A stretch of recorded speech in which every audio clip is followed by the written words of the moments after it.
بڑی سنجیدگی سے کہا کرتی تھی کہ منگنی ہوئی ہے تو باقاعدہ گرجے میں شادی کر کے ہی میاں بیوی والا کھیل کھیلیں گے۔ جو وقت گزرتا گیا مقتولہ نے منگیتر ولسن سے بیزاری کا اظہار شروع کر دیا۔ وہ آتا تھا تو اس کے ساتھ موٹر سائیکل پر چلی جاتی تھی، لیکن اب وہ واپس آ کر پہلے کی طرح خوش نہیں ہوتی تھی۔ ان دوست لڑکیوں نے اسے کہا کہ وہ منگیتر سے خوش نہیں تو منگنی منسوخ کرا دے، لیکن وہ کہتی تھی کہ وہ اپنے ماں باپ کو ناراض نہیں کرنا چاہتی۔ ان لڑکیوں نے بتایا کہ مقتولہ پر روز بروز سنجیدگی طاری ہوتی جا رہی تھی اور وہ چپ چپ سی رہنے لگی تھی۔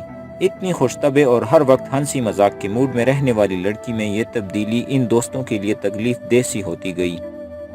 منگیتر کا یہ غلط مطالبہ بڑھتا جا رہا تھا۔ آخر ایک روز اس نے کہا کہ وہ منگنی منسوخ کرانے کی سوچ رہی ہے۔ ان دوستوں نے اسے مشورہ دیا کہ منگنی توڑنے کی بجائے وہ جلدی شادی کر لے تاکہ منگیتر کی بے صبری ختم ہو جائے، لیکن کوئی ایسی وجہ تھی کہ منگیتر ابھی شادی کے لیے تیار نہیں تھا۔ مقتولہ اسے دھوکہ سمجھتی تھی اور کہتی تھی کہ ولسن اس کے ساتھ شادی نہیں کرنا چاہتا بلکہ ناجائز تعلقات رکھنا چاہتا ہے۔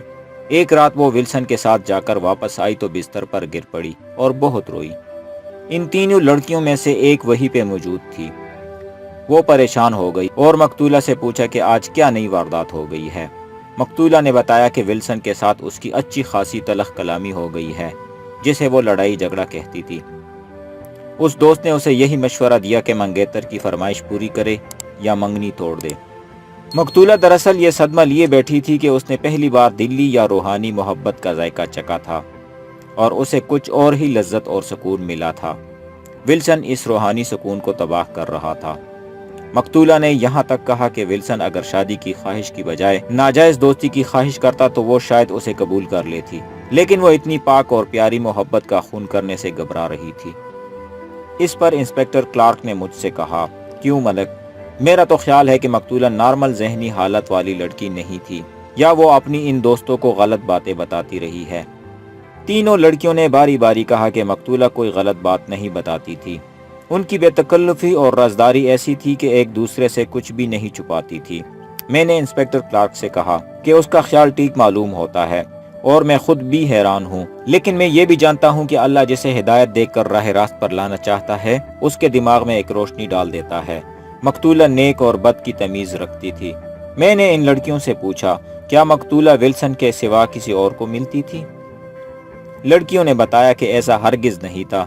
وہ بڑی سوشل اور ملنسار لڑکی تھی۔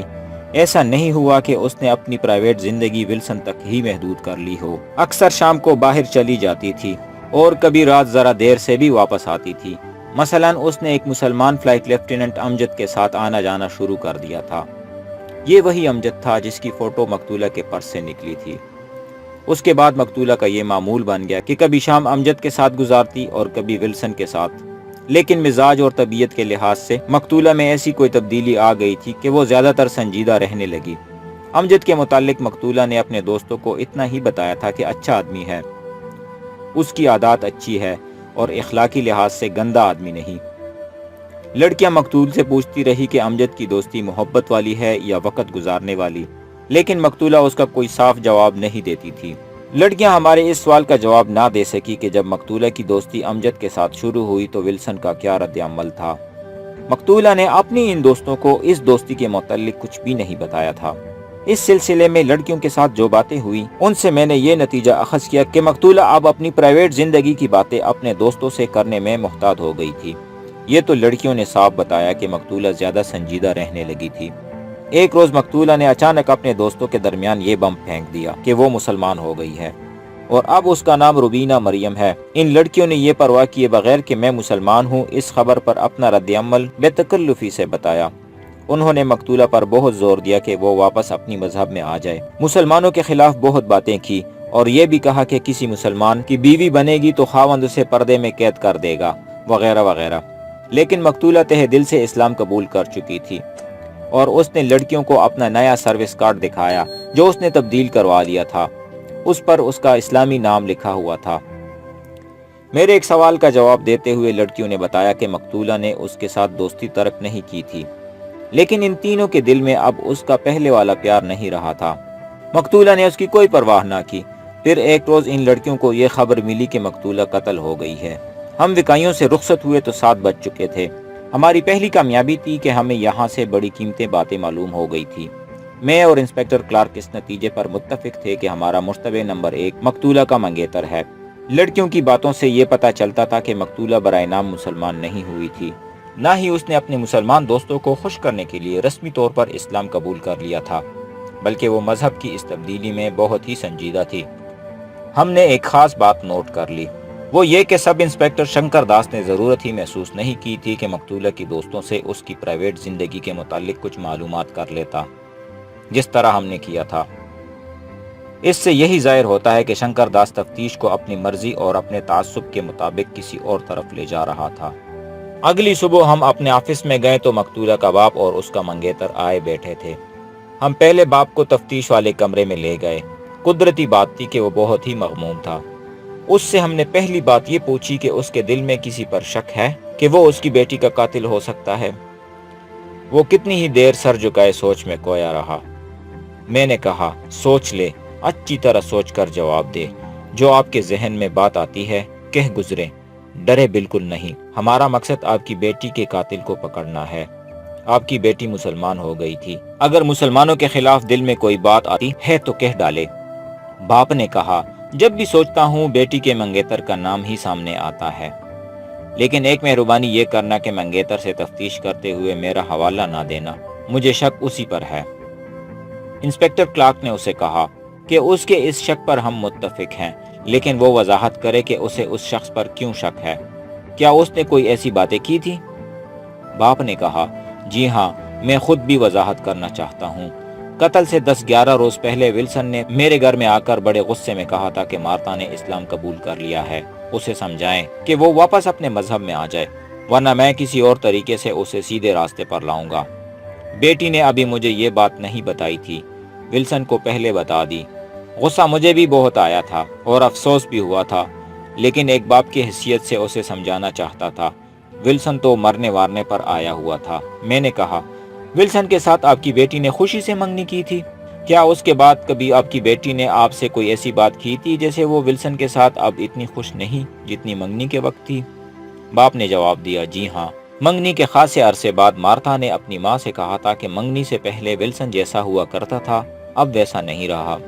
اس کی ماں نے مجھے بتایا، اور ایک بار مارتا گھر آئی تو میں نے اور اس کی ماں نے الگ بٹھا کر اسے پوچھا کہ ولسن سے اتنی بیزاری کیوں ہوتی جا رہی ہے۔ مارتا نے بڑے صاف الفاظ میں کہا کہ وہ ہے تو میرا منگیتر، لیکن اب میرے ساتھ غلط قسم کی دوستی لگانا چاہتا ہے۔ اس کی فرمائش یہ ہوتی ہے کہ وہ ہوٹل میں کمرہ بک کروائے گا اور ایک دن رات وہاں گزارے گا۔ مارتا اس کی یہ فرمائش پوری نہیں کرتی تھی۔ باپ نے مزید وضاحت کرتے ہوئے جو باتیں سنائی، اس کا لب لباب یہ تھا کہ مقتولہ ولسن سے بالکل ہی بیزار ہو چکی تھی، اور اس نے باپ کو بتایا تھا کہ ولسن اسے دھمکیاں دیتا ہے۔ باپ نے اس کی تصدیق کرتے ہوئے کہا کہ ولسن مجھے بھی دھمکیاں دیتا تھا۔ باپ نے 2-3 دفعہ ولسن سے کہا کہ بہتر ہے وہ مارتا سے منگنی توڑ لے، لیکن وہ کہتا تھا کہ اس میں اس کی توہین ہے اور وہ مارتا کو ایسا سبق سکھائے گا کہ باقی عمر یاد رکھے گی۔ مختصر یہ کہ دل میں مارتا کی محبت کی جگہ دشمنی پیدا کر لی تھی۔ باپ نے یہ بھی بتایا کہ ایک روز ولسن بڑے غصے میں آیا اور اسے کہا کہ مارتا نے ایک مسلمان کے ساتھ اٹھنا بیٹھنا شروع کر دیا ہے، اسے سمجھائیں ورنہ اس کا نتیجہ اچھا نہیں ہوگا۔ ہمارے ایک سوال کا جواب دیتے ہوئے باپ نے کہا، سچی بات ہے کہ ولسن اسے بھی برا لگنے لگا تھا اور وہ خود چاہتا تھا کہ مقتولہ کے ساتھ اس کی منگنی منسوخ ہو جائے۔ ہمارے کہنے پر اس نے زیادہ واضح کر کے کہا کہ ولسن کچھ اونچی اور گٹھیاں باتوں پر اتر آیا تھا۔ باپ کو بھی معلوم ہو چکا تھا کہ مقتولہ نے ایک مسلمان کے ساتھ دوستی کر لی ہے اور اس کے ساتھ ہوٹلوں میں بھی جاتی دیکھی گئی ہے اور باہر باغ میں بھی اس کے ساتھ دیکھی جاتی ہے۔ باپ نے اس کی کوئی خاص پرواہ نہیں کی تھی، لیکن ولسن اسے کچھ زیادہ ہی پریشان کرنے لگا تھا۔ میں نے کہا کہ سنا ہے ولسن کا بڑا بھائی پولیس انسپیکٹر ہے اور امبالہ میں ہے۔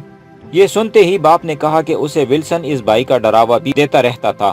ولسن کا خیال تھا کہ وہ کوئی سا بھی جرم کرے گا یا کسی پر ہاتھ اٹھائے گا تو اس کا بھائی اسے چھڑا لے گا۔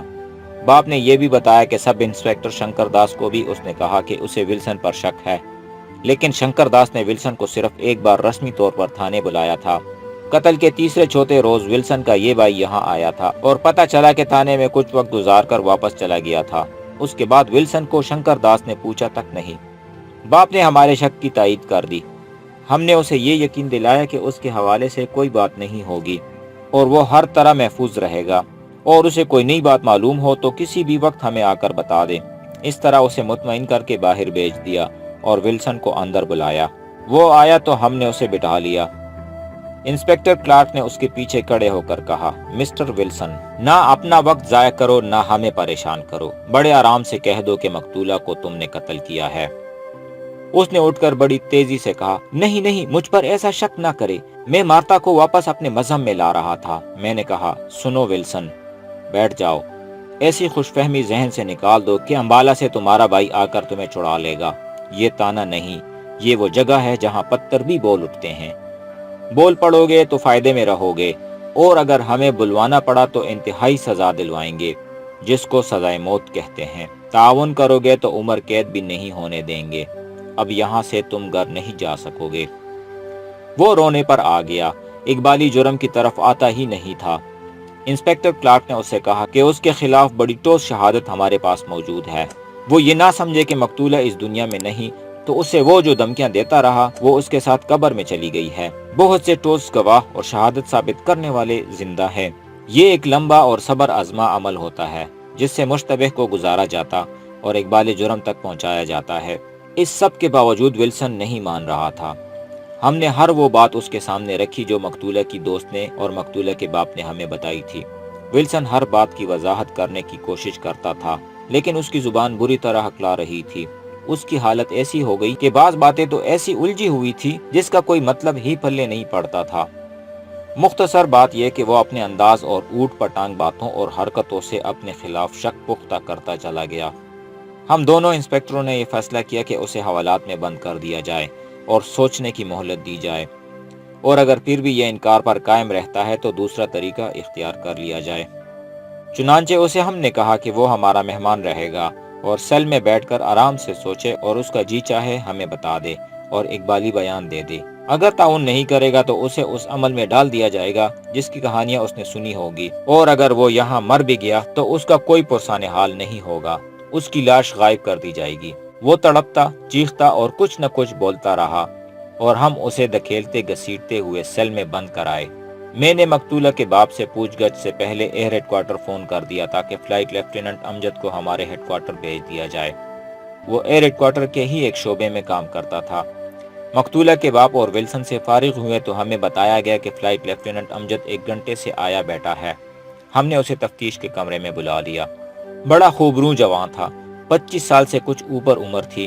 مجھے وہ اس لیے بھی اچھا لگا کہ اسی دوست نے مقتولہ کو مسلمان کیا تھا۔ ہم نے اس کے ساتھ کچھ ذاتی باتیں شروع کر دی تاکہ وہ ہمارے ساتھ بے تکلف ہو جائے۔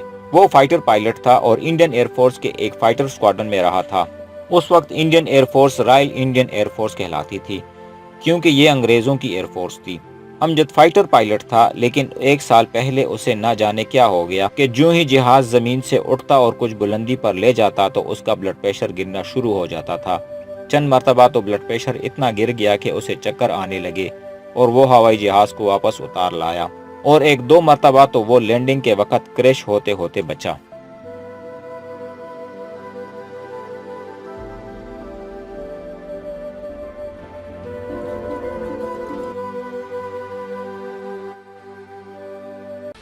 تو یہ تھا آج کا ایپیسوڈ۔ امید ہے آپ کو پسند آیا ہوگا۔ کمنٹس میں اپنی رائے کا اظہار ضرور کیجیے۔ اس کے ساتھ ساتھ اس چینل کو سبسکرائب کیجیے اور بیل آئیکن کو بھی پریس کیجیے تاکہ ہمارا ساتھ برقرار رہ سکے۔ شکریہ۔ ملتے ہیں ایک نئی کہانی کے ساتھ، تب تک کے لیے خدا حافظ۔